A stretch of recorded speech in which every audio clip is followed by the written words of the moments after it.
joining us now is MLA Eleanor Sturko. Good morning, Eleanor. Good morning, Ginny. Well, it's so good of you to join us today. Eleanor is an MLA from Cloverdale. She's been elected since 2002, and she has served with the BC Liberal Party, with the BC United, and with the BC Conservatives, and now she is sitting as an independent. Eleanor, you're an ex-RCMP officer, and you served the community for a very long time. What was your reaction when you heard that international students can actually apply for gun licenses? Yeah, well, look, I share the same concern that the former Solicitor General, Kash Heed, has. And also, I agree with the statement yesterday that Minister Krieger, the current Solicitor General, said that Ottawa needs to look at any loopholes at all that could be making communities less safe. As a police officer, I know that the majority of guns used in crime are actually smuggled in from the United States or gotten from other illegal sources.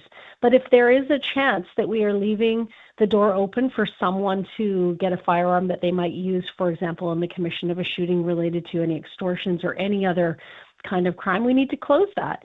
And I think if you're coming here to study, for example, or you're coming here to work and not coming here for the express purpose of, for example, hunting with a guide, then for what purpose are we allowing non-permanent residents and non-Canadians to have firearms when they're here in Canada?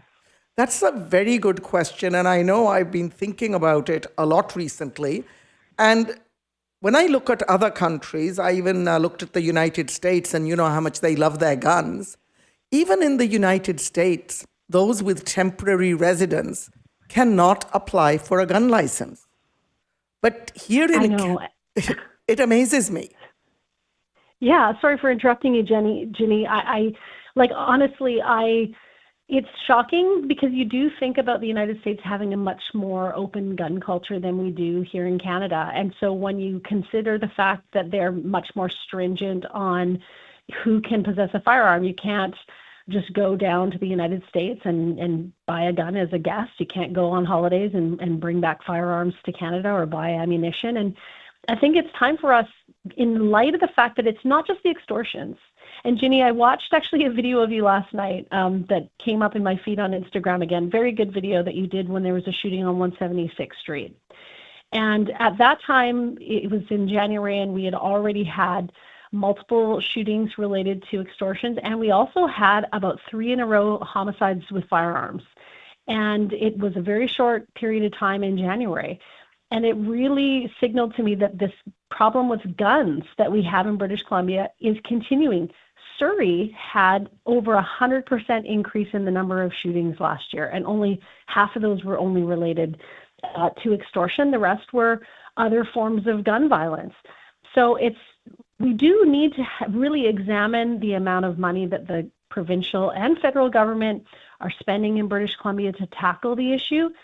And I think looking at ways to lower the amount of firearms, especially if it's a non-resident who's, coming here supposed to be studying, or coming here to work, if the job doesn't specifically involve something to do with firearms, then why don't we reduce the number of guns that people are able to possess? You absolutely are correct when you say people in Surrey are absolutely, I would say, shaken by the amount of gun violence and also the epidemic, I call it a virus, of extortion cases we've seen. And so far, those extortion cases have been limited to the South Asian community. Of course, I have to put a disclaimer here. The victims are South Asian business community, and of course, the perpetrators are of South Asian origin as well. So, but like any other gun crime, this can spread. This can spread very soon to others. I was just thinking today about the mafia, how it started internally just within the Italian community, and then it spread to the rest of the communities around it. So what comments would you have to make about the extortion cases and how they should be tackled? Well, you're raising an interesting point. And even from the outset 3 years ago when the extortion started really emerging in BC, this problem got characterized as a, quote, South Asian problem. And I really, yes, the victims are South Asian business people and their families primarily, and that we have seen that South Asian people have been arrested. But actually, I don't like it being characterized that way, because I think that other people who are outside that community have a tendency then to put it off as being as serious as it is, because they don't feel it's affecting them. But the reality is that this actually affects all of us.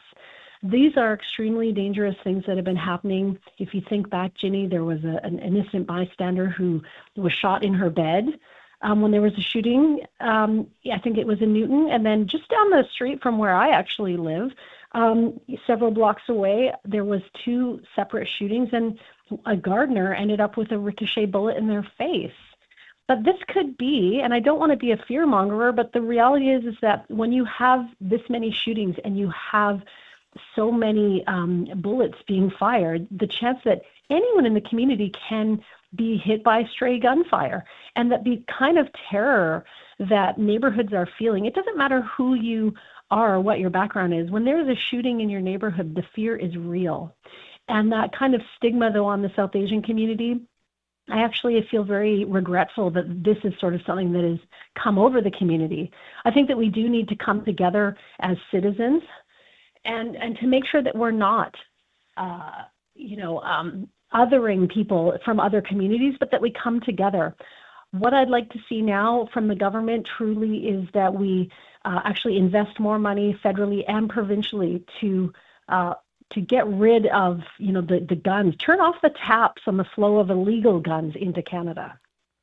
Absolutely. One of the things that always amazes me is the lack of inspections that happens at our ports and of the tankers. Like, there was a time where there would be routine checks. Now I hear they're just done randomly. And that leaves like a huge hole when we think about the flow of guns and drugs. Yeah, one of the things I can remember about a year ago, in 2024, I guess it's a little longer than a year ago now, I had given a speech at, I think it was BC Trucking Association, and really talking in that speech about the minimal amount of inspections that were done. It's like 99% of the containers coming into Canada are coming to the ports of Vancouver and Delta and through British Columbia, and less than 1% are physically checked.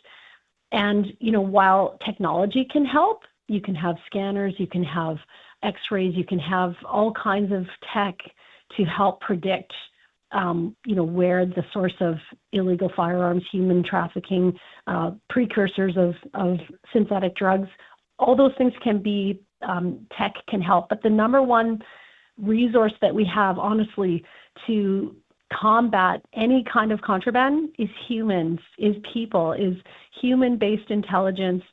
We need to see much more investment put into the Royal Canadian Mounted Police, to the Canada Border Service Agency, and we need experienced officers. It's not just about new recruits, but it's actually about people with years of experience gathering intelligence, working together with other intelligence agencies, and giving them the capacity. The teams need to be made bigger.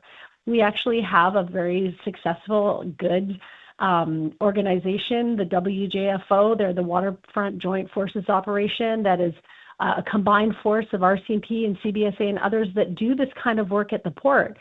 But these investigations are massive, and they have a lot of, evidence and just the intelligence gathering. And so you need to have bigger teams, or at least multiple teams that can rotate. So while one is getting ready to, get a prosecution ready with, the courts, the other teams are still being able to work on these investigations. People, are such an undervalued resource, I feel. We look more and more to tech and AI and all this, but nothing beats a good investigator who has a way of getting that intelligence and helping intercept the bad guys in the contraband. Well, thank you so much for joining us, Eleanor. We will have you back again to talk about BC issues. But today, what really I would love that. I wanted to talk to you about public safety, and also about the fact that guns licenses can be so easily accessed here in Canada. absolute shocker. We will want to hear from our listeners as well. 778-202-1200. Thank you, Eleanor. Thanks, Ginny.